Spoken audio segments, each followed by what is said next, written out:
স্বাগতম সবাইকে। এখানে ইনক্লাইন্ড করা একটা বস্তু আছে, ইনক্লাইন্ড অবস্থায় ঢালু বস্তু আছে, 40 কেজি টান প্রয়োগ করছে, বস্তুটার ওজন 50 কেজি। তো রিয়াকশন সারফেসের সাথে 90 ডিগ্রি কোণে। এবারে একটা বিষয় জানতে হবে, এখানে এই যে 45 ডিগ্রি কোণ, এটা সে এখানে এই যে ওয়েটের সাথেও যে রিয়াকশন 45 ডিগ্রি কোণই উৎপন্ন করে, এই বিষয়টা একটু দেখে নিই আগে। এই রিয়াকশন আর ওজন সরাসরি নিচে কাজ করবে এখান দিয়ে, ওজনের রেখা, এটা হচ্ছে রিয়াকশন রেখা। আর এই কোণ যে, এই কোণের পরিমাণ ধরি থিটা, আর এই কোণ ধরি আলফা। আমাদের দেখাতে হবে এই থিটা আর আলফা যে সমান, এই বিষয়টা আমি দেখাবো এখন একটু। থিটা ইকুয়াল টু আলফা, এই বিষয়টা যে সমান। এর জন্য কি করতে পারি, থিটা ইকুয়াল টু আলফার জন্য, তো এটা 90 ডিগ্রি, আর এখানে এই হোল 90 ডিগ্রি। তো 90 থেকে এই কোণের পরিমাণ কত, 90 মাইনাস আলফা, এই কোণের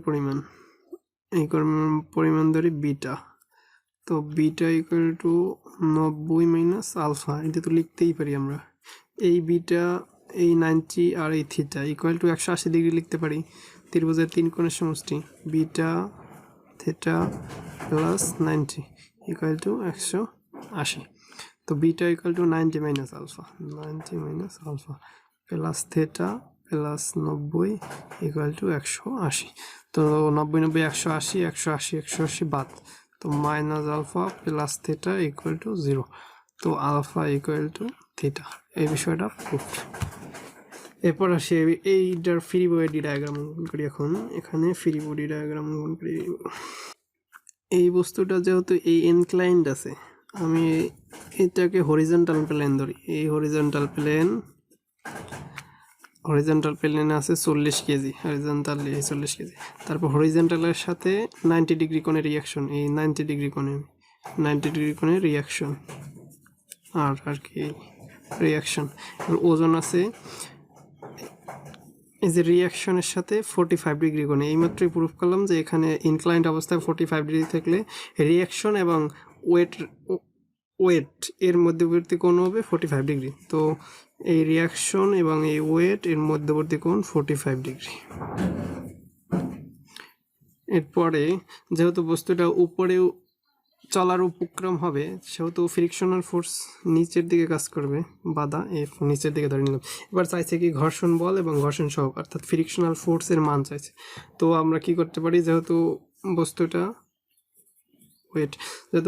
স্থির অবস্থায় আছে, তো summation horizontal force equal to 0 লিখতে পারি।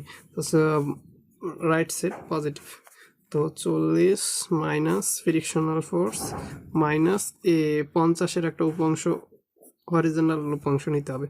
তো 50-এর হরিজন্টাল উপাংশ হয়েছে সাইন 45, সাইন উপাংশ। এটা যেহেতু কস, তো এদিকের উপাংশটা হবে সাইন 50 সাইন 45 ইকুয়াল টু 0। আর তো যেহেতু নেই, তো এফ এর মান এখান থেকে বের করা যায়। এফ এর মান আসবে কত, 4.64 কেজি ক্যালকুলেশন করলে।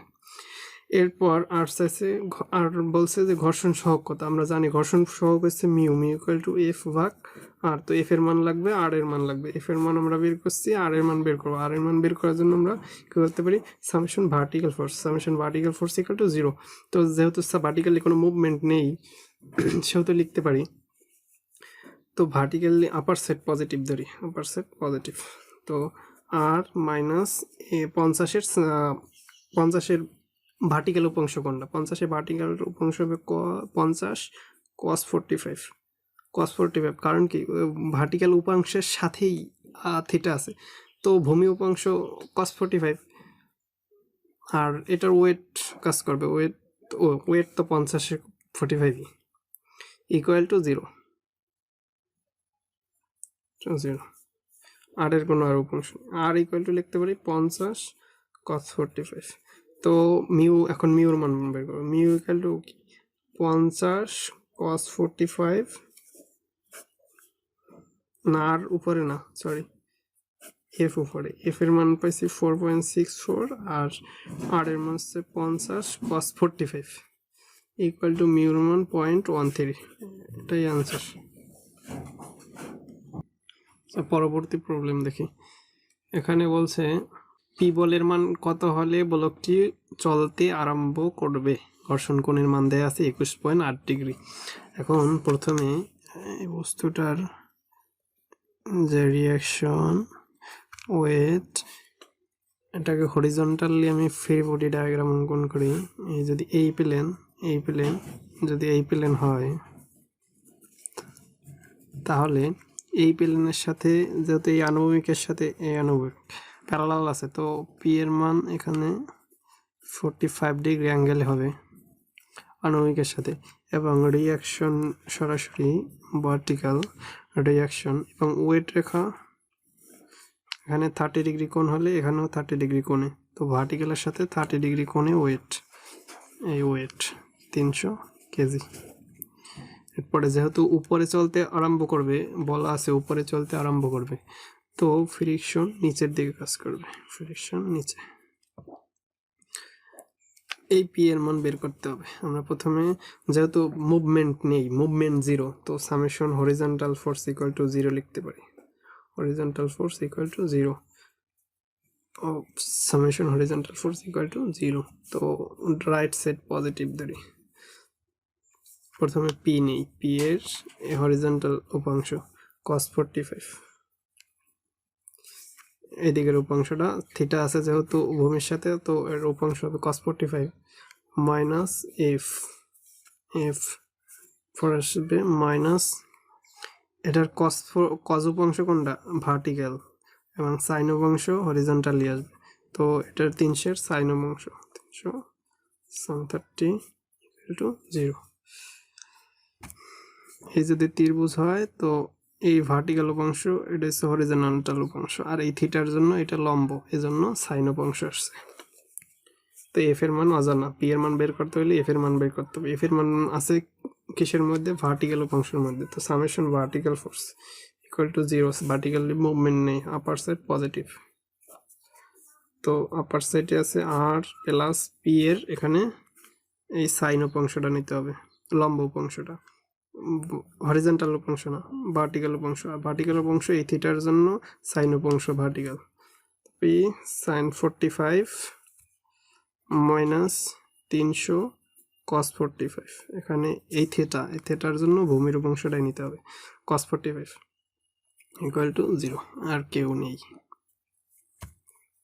তারপরে R equal to 300 cos 45 minus P sine 45। এবারে ইকুয়েশন 1-এ বসাই দিই আর এর মান, P cos 45 minus F equal to কি mu R, F equal to mu R আমরা জানি। তো মিউর মান জানা আছে, মিউর মান আছে 21.8 ডিগ্রি। তো আমরা মিউ ইকুয়াল টু এই বিষয়টা জানি, আগে দেখছি যে mu equal to tan phi। তো মিউর মান tan phi হচ্ছে 21.8 ডিগ্রি, তো এখানে ক্যালকুলেট করলে 3.99। তো মিউর মান বসাই 3.99 এই ইকুয়েশনে, ইন্টু আর এর মান এটা 300 cos 45 minus P sine 45 minus 300 sin 30 equal to 0, এই ইকুয়েশনে মান বসাইছি। তো এখান থেকে পি এর মান আসবে, পি শুধু আননোন আছে আর সব নন, তো পি ইকুয়াল টু আসবে 256.50 কেজি, এটাই আমাদের অ্যান্সার।